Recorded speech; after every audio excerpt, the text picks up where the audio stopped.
Another dua we can make, allahummaghfirli, warhamni, wahdini, afini, warzuqni.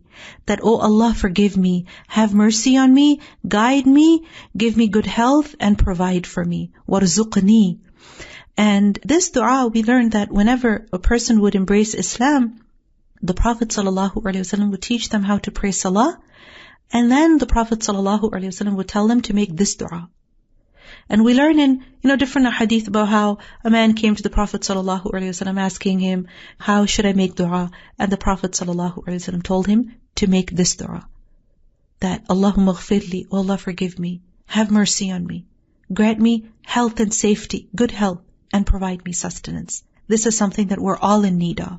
Or you can simply say, allahummaghfirli, oh Allah, provide for me.